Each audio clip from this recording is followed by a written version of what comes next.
की कोशिश करें। मैंने और तारीख में बड़े बड़े लोगों को देखा है, मैंने बड़े बड़े जलसे किए हैं, मैं बड़ी बड़ी मजलिसों में बैठा है, मैंने ये जो चेहरा देखा पहली बार इनसे मुलाकात हुई।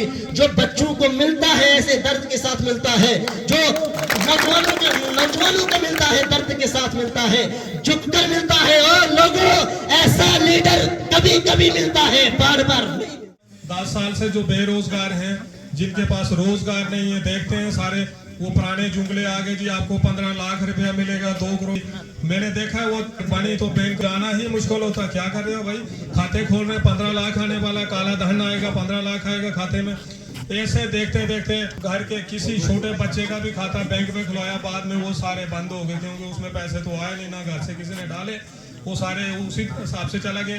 2 करोड़ रोजगार की बात थी, तो मेरे हिसाब से एक 4th क्लास का मुलाजिम बिहार के बाहर से लगाएं, वो भी बोल देता हूँ कि ये एक मतलब ईमानदार और शरीफ और हाजी आदमी है। मुझे आपसे ये बात कहनी है कि इस वक्त तो मौका है, हम से हमारे भी गिले मुमताज साहब से हैं, हमारे आपसी भी हैं, लेकिन अब हमको लड़ाई नहीं कर रही है। अब हमारे पास जो मौका आया है वो 10 साल के बाद आया है, वो दोबारा कब आएगा ये कोई पता नहीं। भाजपा को भरोसा थोड़ी है दोबारा फिर इलेक्शन कराएं कि नहीं कराएं, ठीक? इसलिए हमारे पास मौका है, हम सबको अपनी आपसी लड़ाइयां छोड़ के मेहनत करनी है, तब से नहीं की।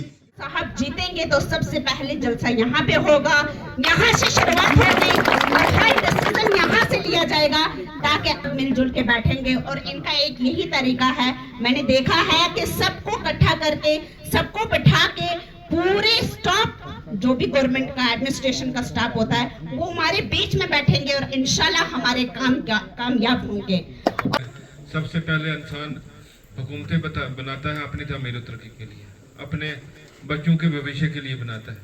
लेकिन 2014 के बाद जो यहाँ पे हुकूमतें आई, सरकारें आई, बीजेपी की आई, देखो प्राइम मिनिस्टर उनका अपना था, प्रेसिडेंट अपना, हमारा एलजी गवर्नर उनका अपना, डीसी उनका अपना, एसएसपी उनके अपने, तहसीलदार से लेकर चपरासी तक वही लोग होते थे, लेकिन लोगों के काम नहीं होते थे। आज हमारे कई लोग दफ्तरों में जाते हैं, डीसी रियासी के अंदर या तहसील में कहीं जाते हैं, गरीब लोग जिसका असर रसूख है वो तो काम अपने करवा लेता है, लेकिन जो गरीब लोग हैं वो दर-बदर होते हैं, उनकी कोई सुनवाई नहीं है, बिल्कुल सुनवाई नहीं है। तो इसलिए तब्दीली लाने की एक बहुत बड़ी ज़रूरत है। हमारे राशन का कई मसला यहाँ पे लोगों ने उठाया, हमारी नौकरियाँ जो डेली वेजर हमारे लोग थे पिछले कई सालों से दर-बदर हो रहे हैं। कांग्रेस ने उनको लगाया था, उनको रोजगार दिया था, उनको परमानेंट करने की बहुत ज़रूरी है। आज पूरी जम्मू कश्मीर रियासत आपके साथ है और कई यहाँ पे आपको धमकाया जा रहा है। कई मेरे साथी ने यहाँ पे बोला है कि किसी को स्टेट लैंड से डराया जा रहा है, किसी को फॉरेस्ट से डराया जा रहा है, किसी को ये कहा जा रहा है भाई आपका मकान स्टेट लैंड में है, अगर ये करोगे तो ऐसे करेंगे, तो यही डराया है ना, ऐसे ही लोगों को डराया हुआ है। लेकिन 25 तारीख के बाद ये सब चीज़ें खत्म होने वाली हैं। 25 तारीख के बाद जब वोट होगा ये लोग आपको दिखाई देने वाले नहीं हैं। इनका था कि 400 पार हम करेंगे, लेकिन लोगों ने 240 के पीछे ही रख दिया। और वो भी कुछ लोग डरे हुए थे, बड़े बड़े लोग भी डरे हुए थे, अमीर लोग भी डरे हुए थे, जो धमकाए हुए थे। अगर उनको पता होता कि वाकई भाई ये 400 पार नहीं जाने वाले, 240 तक ठहरने वाले, मुझे लग रहा है फिर उन्होंने 100 से नीचे ही रखना था। और आज आप अंदाजा लगाओ, आज भी हमारी यहाँ जम्मू कश्मीर रियासत के अंदर सब लोगों का, चाहे वो जम्मू का आदमी, आरसपुरा का आदमी हो, चाहे वो सांबा का आदमी हो, रजौरी पुंछ का आदमी हो, या कश्मीर का आदमी हो, कहीं डोडा का आदमी हो, सब लोग तब्दीली चाहते हैं। वो किसी भी मजहब से तल्लुक रखता है। एक वक्त था भाई ये कहा जाता था कि ये हिंदू वोट है तो ये बीजेपी का वोट है, लेकिन आज हिंदू बरादरी के लोग बहुत ज्यादा तंग है उनसे, नफरत करते हैं उनसे। आज जम्मू आप कनक मंडी में या रघुनाथ बाजार में जाइए, वहाँ के लोगों की क्या सोच है इनके बारे में, वो लोग क्या सोच रहे हैं।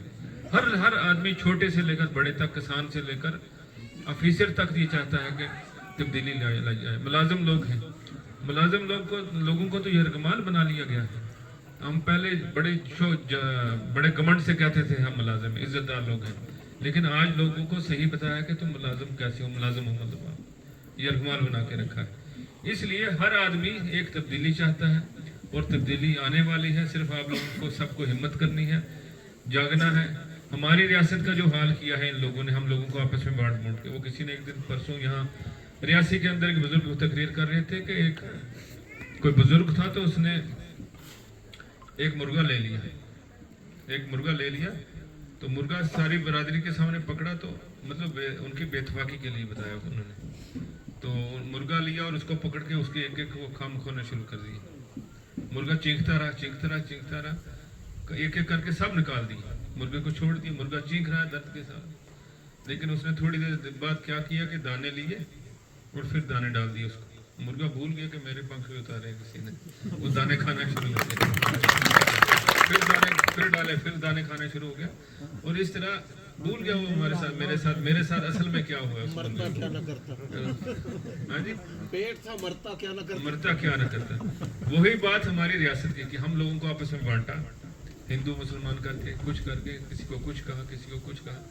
लेकिन आज भी कुछ लोग ऐसे हैं जो इस बात को नहीं समझ रहे हैं। समझनी चाहिए, हमारे खाम सब खोल दिए गए, अब उन दानों पे नहीं भटकना है। आज भी इलेक्शन के दौर में कई सारे लोग आपके पास आएंगे। मेरा जो हरीफ है मेरे सामने, उसने अपनी जो प्रॉपर्टी बताई है वहाँ इलेक्शन फॉर्म पे जो लिखा हुआ वो 300 मेरे ख्याल 66 करोड़ का 462 करोड़ वाइट बताया उसने, अंदाजा लगाइए। तो उसके लिए 2-4 करोड़ खर्चना कोई बड़ी बात नहीं है। दाने डालने वो आएगा आपको, लेकिन कई सारे हमारे लोग ज़मीर के पक्के, ऐसी बात नहीं है। मैं आपके लिए ये बात नहीं कर रहा हूँ, लेकिन हमारा एरिया बहुत